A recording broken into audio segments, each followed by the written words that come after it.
যে সবচেয়ে বড় যে এয়ারবেস সেটা হলো কাতারে আর ইউডিড এয়ারবেস। এবং একটু আগে যে মিঠু ভাই প্রশ্নটা করেছিলেন, রেখেছেন যে আমি খুব কেসি 135 কেসি 135 হলো ওয়েল ট্যাঙ্কার, যে ওয়েল ট্যাঙ্কার গুলা রিফুয়েলিং করে পুরো এই মিডল ইস্টের বিভিন্ন জায়গায়।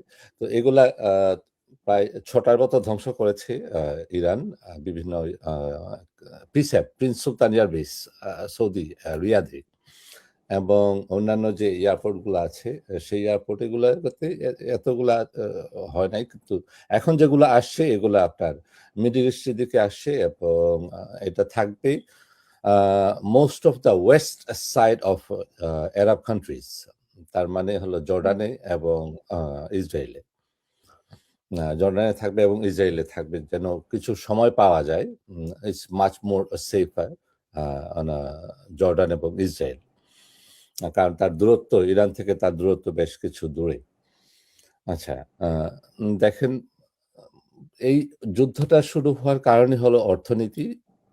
আমি মনে করি অর্থনীতি যে আমেরিকাতে অর্থনীতি যখনই মন্দাভাব আসে, আমেরিকা একটা যুদ্ধের মাধ্যমে সেই অর্থনীতি মন্দাভাবকে ওভারকাম করতে চেষ্টা করে। দেখেন বর্তমানে ওয়েল প্রাইসটা আছে $82।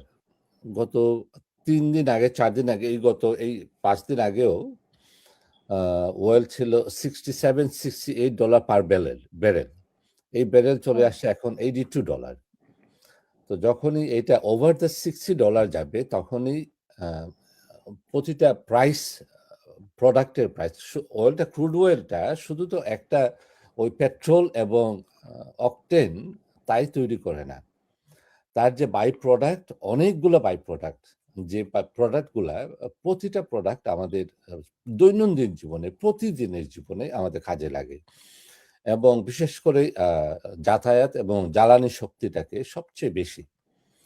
তো এই প্রোডাক্টগুলোর উপর যখন আপনার আর্থিকভাবে একটা চাপ পড়বে অর্থনীতিতে, সারা বিশ্বে একটা ধাক্কা আসবে, এবং সেই ধাক্কাটা যখন আমেরিকার মতো একটা বড় দেশে পড়ে, তখন সেই ধাক্কাটাকে আমরা ইনফ্লেশন বলি, এবং প্রতিটা প্রোডাক্টে এবং অর্থনীতির একটা বড় ধরনের একটা চাপ আসে। সেই চাপটাকে গভর্নমেন্ট টেক কেয়ার করতে হয় ইন্টারেস্ট রেটটাকে কন্ট্রোল করে। এবং ফেডারেল রিজার্ভ বোর্ড চেয়ারম্যান বর্তমানে যে নতুন আসছেন, গত পরশুদিন উনি একটা সেনেটে একটা ইন্টারভিউ ছিল তার।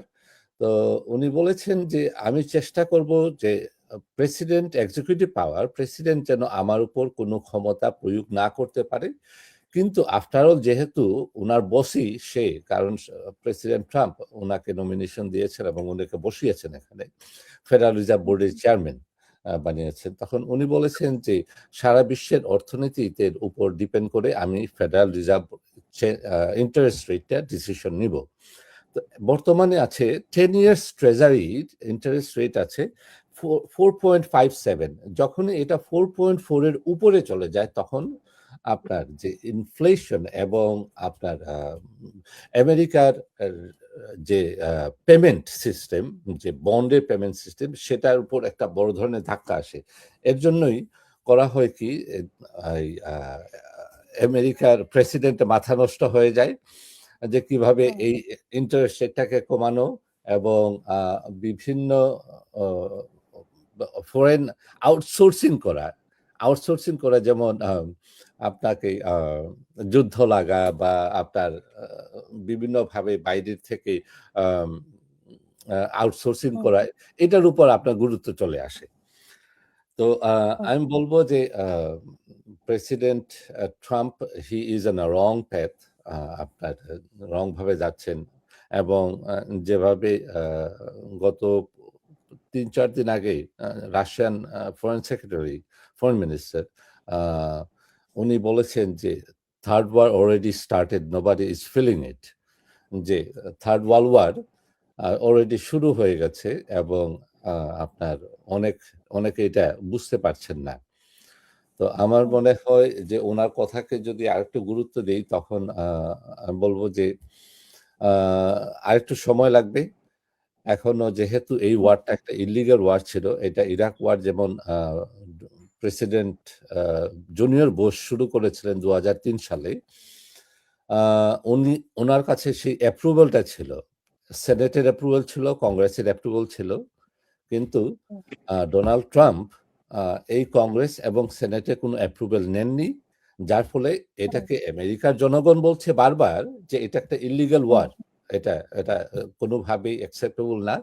It's against the humanity, against the আপনার যে কাজগুলা হচ্ছে, যেমন ১ম দিনেই আ প্রেসিডেন্টকে হত্যা করা হলো এবং আম আ তাদের ইসলামিক লিডার খামেনি হুম, খামেনিকে, প্রেসিডেন্ট না খামেনিকে হত্যা করা হলো এবং ১৬৭ জন স্টুডেন্ট ম মেয়েদেরকে, হুম, মেয়েদের স্কুলকে।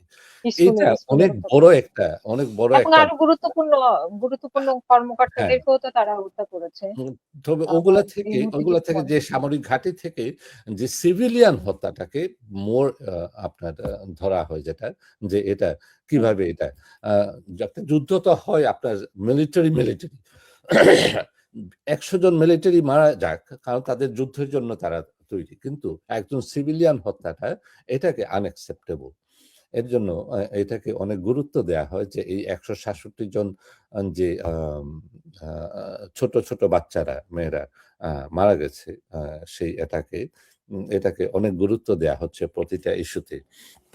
হুম, আ হুম। আমি কয়েকটা আ ঘাঁটির কথা বলি আপনাকে যে জি, প্লিজ। তাহলে মনে থাকবে। সৌদি আরবিয়াতে আছে প্রিন্স সুলতান এয়ারবেস, কুয়েতে আছে আলী আল সেলিম, কাতারে আছে হুম, আল আইউডিড এবং বাহরাইনে আছে মানামা 5th ফ্লিট হুম, এবং ইউএই তে আছে আল দাফরা এয়ারবেস। তো এই প্রত্যেকটা আপনারা যারা বিভিন্ন দেশে আছেন, এই দেশগুলোতে আছেন, আপনারা নিশ্চয়ই জানতে পারবেন যে এই বেসগুলো এবং এই প্রত্যেকটা এই বেসগুলোতে আমি বিভিন্নভাবে আমি কাজ করেছি। আমার সুযোগ হয়েছে। আ তবে আমার মনে হয় যে এই বেসগুলা ইস মোর ডেঞ্জারাস আ এবং আ ধীরে আমেরিকান সৈন্য এই বেসগুলাকে কমিয়ে নিয়ে আসছে এবং আমার মনে হয় যে এখানে তেমন সোলজাররা নেই, আমেরিকার সোলজাররা নেই। শুধু এস্টাবলিশমেন্ট এ শুধু আছে। তবে আইইউডি তে অনেক সোলজার এখনো আছে এবং 5th ফ্লিটে আ দেখেন এখানে এখনো যে ইরান যে অ্যাটাক গুলা করছে, সেই অ্যাটাক গুলা খুব চিন্তাধারা এবং ট্যাকটিক্যালি করছে। তার কারণ হুম, হলো যে সে যদি ইচ্ছা করে তাইলে এনি টাইম একটা ফ্রিগেটে হুম, ফেলে দিতে পারে। ফ্রিগেটকে ধ্বংস করতে পারে। They are very close hmm, by.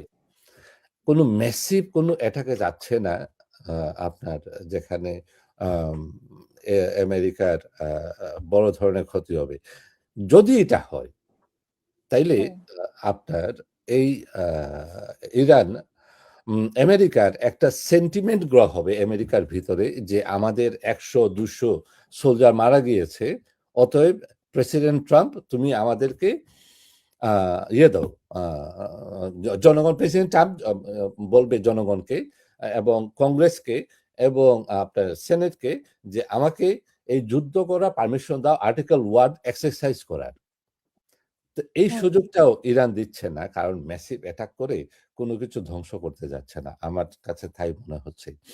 কারণ প্রেসিডেন্ট ট্রাম্প এখনো আর্টিকেল 1 এ ভায়োলেট করেছেন। আর্টিকেল 1 এ বলছে যে executive power must take the approval from the Congress and Senate before the country go to the war. তো হুম, এই কথাটা যে প্রেসিডেন্ট অবশ্যই তার জন জনগণ এবং কংগ্রেস এবং সেনেটের অ্যাপ্রুভাল লাগবে এই যুদ্ধে যেতে। এর জন্য প্রেসিডেন্ট হুম, ট্রাম্প বারবার এই কথাটা বলছেন যে, এইটা হলো epic Fury, operation epic Fury. যে হুম, আ এটাকে অপারেশন বলছেন।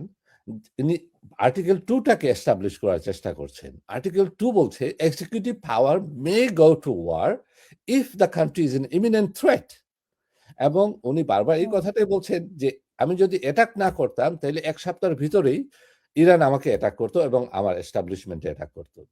এর জন্য উনি হুম, আমেরিকা কিন্তু ১ম অ্যাটাক করেছে। ইসরাইল অ্যাটাক করেছে। ইরান করে নাই। হুম, ইরান হুম, অ্যাটাক করে নাই হুম, ১ম। এবং এর জন্যই প্রথম যে এটাকে আর্টিকেল 2 টাকে এস্টাবলিশ করার জন্য প্রেসিডেন্ট ট্রাম্প বারবার বলছেন যে, "ইরান আমি যদি অ্যাটাক না করতাম তাহলে ইরান আমাকে অ্যাটাক করত।"